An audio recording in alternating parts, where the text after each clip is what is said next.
Kalau di persidangan kan dikembangkan oleh para pengacara kan. Nah, pengacara pinter-pinter lah akan dikembangkan. Bagaimana sih bisa mencurigai kan? Apakah hanya dengan informasi dari Aib saja lalu percaya kan gitu? Nah, itu kan logika kan?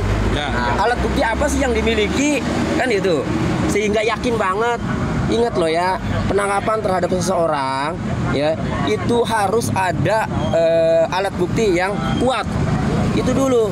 Nah, sementara saat itu laporan juga belum, saksi-saksi juga diperiksa belum, ya tidak tertangkap tangan pula. Kalau tertangkap tangan oke lah, habis kejadian wah aman ya, diamankan masih masuk akal. Ini kejadian 31 Agustus 2016, kejadian 27 November 2016, kemudian diamankan tanggal 31 Agustus 2016. Kan tidak tertangkap tangan. Lalu dari mana keyakinan Pak Rudiana mengamankan 8 pelaku itu? Kan itu. Nah, ini sudah melanggar prosedur. Tapi nanti di persidangan ini, makanya saya nih berharap Pak Rudiana ini bisa diperiksa selaku pelapor, selaku ayah korban, ya, agar ditanya tuh nanti mengenai hal itu. Kan itu. Sehingga muncullah keyakinan hakim nanti ya terungkap di persidangan sebagai fakta persidangan ya bahwa benar enggak sih sebenarnya 8 pelaku ini. Karena yang pertama kali mengamankan kan Pak Rudiana. Jadi saya sangat berharap Pak Rudiana ini dihadirkan nih di sidang PK sebagai pelapor yang akan dimintai keterangan bagaimana asal-usulnya kan itu mengamankan 8 pelaku itu. Jadi harapan kami Pak, tim penasihat hukum Peggy Setiawan ini terungkap yang sejelas-jelasnya. Karena asal mula 8 orang dipidana ini karena diamankan oleh Pak Rudiana atas informasi dari Aib, itu kuncinya awalnya. Gitu. Ya. Artinya sudah ada upaya melaporkan Rudiana ke Mabes? Ya, tim pengacaranya terpidana ya itu kan sudah melaporkan ya ke Mabes Polri, melaporkan Pak Rudiana ya dengan kejadian seperti itu dilaporkan kan. Nah, nanti sebenarnya sih di Mabes Polri juga harusnya sih terungkap nanti kan sama lah. Pengacara bisa dalam menyampaikan pertanyaan. Penyidik juga lebih pinter, punya ilmu kriminologi, memahami teknik penyidikan ya. Seharusnya sih di Bareskrim juga terungkap nih seharusnya. Kan itu sama kan pertanyaannya. Kenapa sih bisa mencurigai mengamankan 8 pelaku? Apakah dari informasi Aib saja? Apakah ada alat bukti? Apakah ada video? Apakah ada CCTV? Kan bahaya bah kalau hanya dari keterangan Aib saja. Sementara Aib saja ya menyampaikan itu dari jarak 50 meter melihatnya, gelap pula kan itu. Nah, ini yang sangat menurut saya tidak masuk akal. Oleh karenanya mungkin ini jalan Pak ya. Jalan ya. Jalan dari Allah dengan rame, dengan ditangkapnya Peggy, akhirnya jadi membongkar semuanya ya. Mudah-mudahan lah terbongkar semuanya nanti. Kasihan Pak kalau mereka itu benar-benar 8 orang itu tidak bersalah, tidak melakukan, lalu kemudian divonis karena keadaan tertentu dulu ya, tidak berdaya, tidak bisa apa-apa. Kasihan, segeralah dibebaskan. Itu Pak ya. Itu saja ya. Sekarang Pak ini bisa masuk nggak ke dalam Pak? Siapa? Untuk menghadiri sidang PK sekarang? Saya, ya nanti saya masuk ke dalam ya. Saya lagi nunggu tim ya. Jadi saya berharap sekali lagi di sidang PK ini saya berharap Pak Rudiana ini bisa dihadirkan. Betul. Supaya jelas. Ya. Kenapa? Seberapa penting Rudiana ini dalam PK ini? Ya karena asal mula ditangkapnya 8 orang ini oleh Pak Rudiana ya.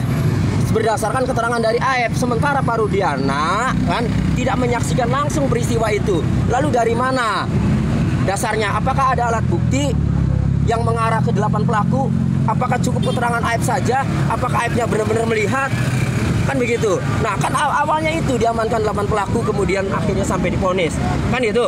Nah, jadi Pak Rudiana ini kalau hadir itu pasti akan ditanya oleh hakim, oleh tim pengacara Saka Tatal ya.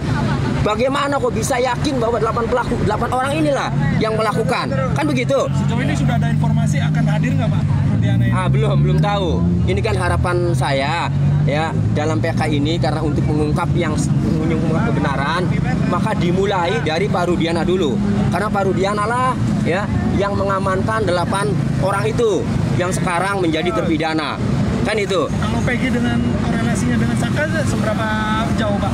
Nggak ada sebenarnya sih. Iya nggak ada. Karena Peggy sama kan begini, kalau Peggy kan tidak berada di lokasi ya.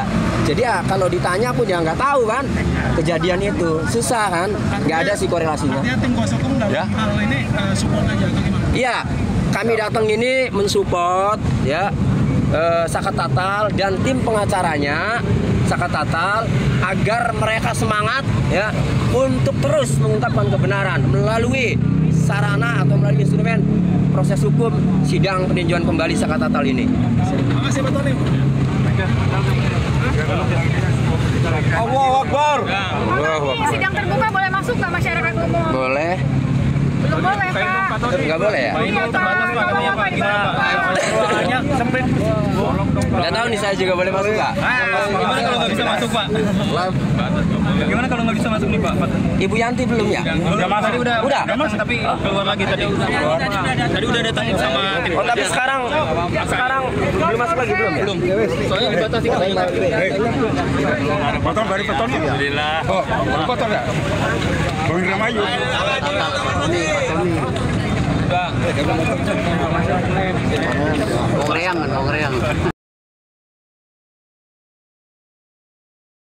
Ngongreang.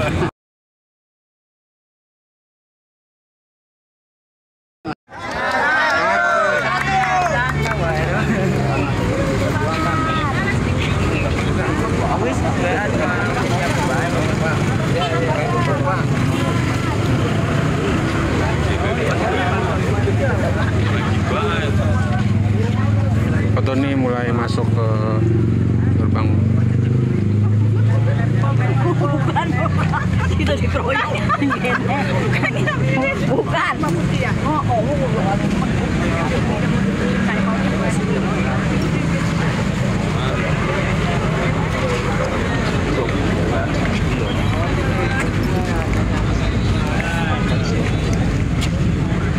Ini boleh ya, bukan nggak boleh, ini boleh. Coba lagi.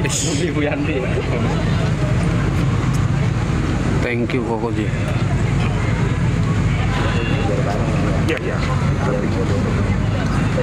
Memi, welcome semuanya. Juga ada beberapa Iya, keluar lagi. kadang-kadang pihak semuanya belum kasih datang. Sekarang udah datang ya?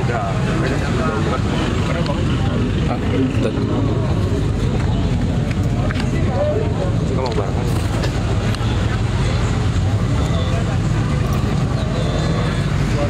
Bentar ya.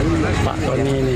Jadi ini karena tadi pemohonnya belum datang, dia standby nunggu di kejaksaan karena ada teman di situ. Nah, saya bilang ayo bareng. Biar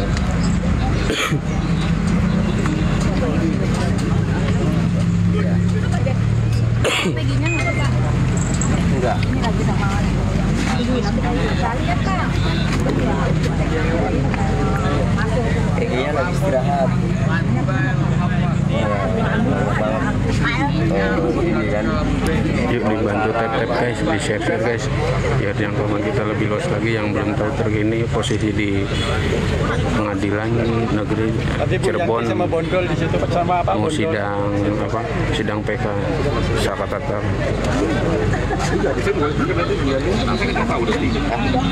Oh, Bianti yang nggak tahu? Ya kita tahu lah. Kalau bisa ya tahu ya. Kan pernah tahu ya.